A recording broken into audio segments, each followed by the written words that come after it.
पुष्कर सिंह धामी हाय हाय, पुष्कर सिंह धामी जवाब दो, जवाब दो, उत्तराखंड सरकार जवाब दो, जवाब दो, पुष्कर सिंह धामी जवाब दो, जवाब दो, पुष्कर सिंह धामी हाय हाय, पुष्कर सिंह धामी हाय हाय,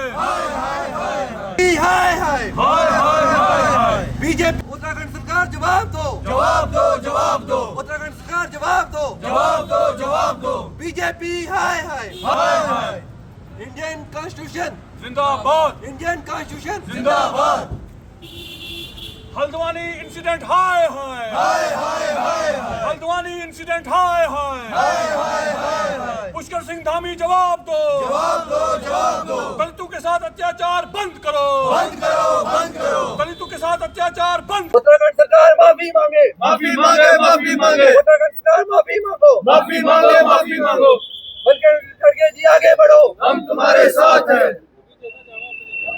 और देगर साथी अस्सलाम वालेकुम आदाब। आज यहाँ पर बैठने का मुद्दा और मकसद यह है कि जिस तरह आपने देखा इंडियन नेशनल कांग्रेस के जो सदर अर्जुन खड़गे जी हैं, उन्होंने वहां पे रैली की थी।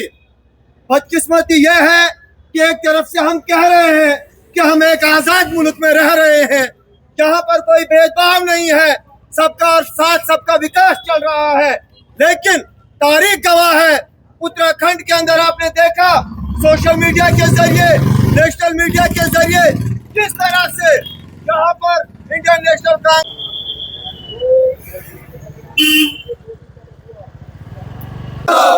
इंडियन नेशनल कांग्रेस जिंदाबाद, दलितों के साथ नाइंसाफी, बंद करो। दलितों के साथ नाइंसाफी। जिला डोडा के अंदर उत्तराखंड सरकार के खिलाफ कांग्रेस पार्टी इस वक्त विरोध कर रही है जिला डोडा के अंदर, और डिस्ट्रिक्ट कांग्रेस कमेटी के सदर हमारे साथ हैं। सर, क्या बताना चाहोगे, आज आप प्रोटेस्ट कर रहे हैं उत्तराखंड सरकार के खिलाफ, भाजपा के खिलाफ प्रोटेस्ट कर रहे हैं, इसकी वजूहत क्या है? बहुत बहुत शुक्रिया वसीम साहब। देखिए, ये हल्द्वानी का वाकया है उत्तराखंड में।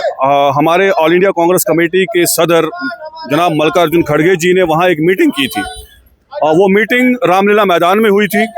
बहुत सारी स्टेटों में रामलीला मैदान मौजूद हैं और वहाँ पब्लिक मीटिंग्स और पॉलिटिकल मीटिंग्स होती रहती हैं, लेकिन बदकिस्मती से हल्द्वानी का जो इंसिडेंट, ये बड़ा शर्मनाक, और इंडियन कॉन्स्टिट्यूशन जो हमें इजाज़त देता है इक्वालिटी का, लिबर्टी का और जस्टिस का, सोशल जस्टिस का, और ये सारी चीज़ों का वहाँ बीजेपी की जो सरकार इसको चुनी हुई है उत्तराखंड में, उसकी आर्टिकल 17 की वायलेशन वहाँ हुआ यूं कि खड़गे जी ने वहाँ एक मीटिंग की, पॉलिटिकल मीटिंग की।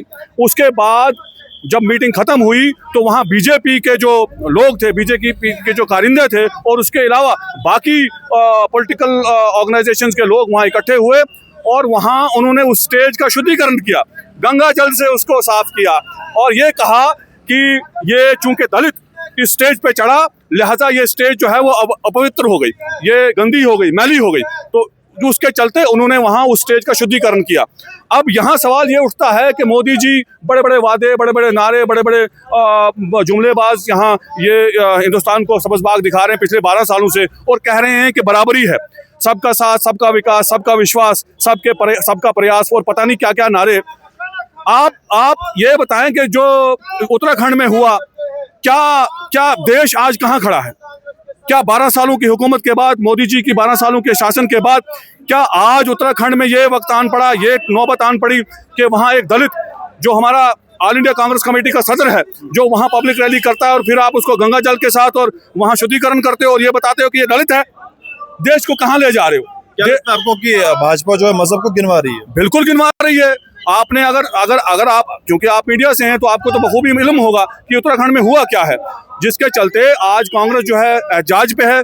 14 अगस्त है, हम तिरंगा रैलियां भी निकाल रहे हैं, हर जगह हमारी तिरंगा रैली निकल रही है, लेकिन आज बड़े भारी मन से, हम नहीं चाहते थे कि आज के दिन हम सत्याग्रह करें, लेकिन बड़े भारी मन से आज हमें हर डिस्ट्रिक्ट हेडक्वार्टर पे हमें ये प्रोटेस्ट करना पड़ा, सिर्फ और सिर्फ ये चेताने के लिए, इस तानाशाह हुकूमत को ये बताने के लिए कि ये देश सबका है, ये दलित का भी है, ब्राह्मण का भी है, शर्मा का भी है, राजपूत का भी है, मुसलमान का भी है, बौद्ध का भी है, जैन का भी है, सिख का भी है। यहाँ सबका खून शामिल है यहाँ की मिट्टी में, किसी के बाप का हिंदुस्तान नहीं है। क्या आप उम्मीद क्या लगाए हुए हैं? आप क्या आगे आप देखिए, हम एफआईआर की मांग कर रहे हैं, कांग्रेस पार्टी एफआईआर की मांग कर रही है। हमारे LOP leader of opposition Rahul Gandhi ji और जितनी भी हमारी समूची लीडरशिप है, सब एफआईआर की मांग कर रहे हैं उत्तराखंड के इंसिडेंट के खिलाफ। वहाँ बीजेपी के जो भी कारिंदे जो वहाँ गए, स्टेज का शुद्धिकरण किया और ये बताया कि दलित यहाँ इस स्टेज पे आया और ये स्टेज जो है वो गंदी हो गई, मैली हो गई। पहले भी हमने देखा इस तरह के इंसिडेंट हुए, इसी तरह से कांग्रेस सामने आई, क्या उस दौरान कोई एक्शन लिया गया? देखिए 12 सालों में तो आप देख ही रहे हो क्या एक्शन लिया जा रहा है, वन साइडेड चल रहा है। ये जो ये इनका जो तर्ज हुकूमत है वो किसी से ढका छुपा नहीं है। लेकिन हमारी ये मांग है, हमारी ये आवाज़ है। हम कल भी तिरंगे के साथ थे, कल भी सेकुलरिज्म के झंडे के नीचे थे, आज भी सेकुलरिज्म के झंडे के नीचे हैं और आने वाले वक्त कयामत की सुबह तक सेकुलरिज्म झंडे के नीचे रहेंगे। लेकिन ये बड़ा निंदनीय है और शर्मनाक घटना जो उत्तराखंड में घटी है, इसके खिलाफ कांग्रेस पार्टी जो है वो एफआईआर चाहती है। और जिन्होंने भी उस स्टेज का शुद्धिकरण किया और ये बताया कि दलित ने इस स्टेज को गंदा किया, उनके खिलाफ कानूनी कार्रवाई की जाए। चलिए, साफ तौर पे देख रहे हैं आपकी उत्तराखंड सरकार के खिलाफ जो है वो नारेबाजी यहाँ पे हो रही है। कांग्रेस पार्टी इस वक्त सड़कों पे जिला डोडा के अंदर हमें देखने को मिल रही है। इनका ये मानना है कि भाजपा कहीं ना कहीं मजहब को सियासत के अंदर गिनवाती हुई नजर आ रही है। जी मीडिया के लिए वसीम गुप्तू।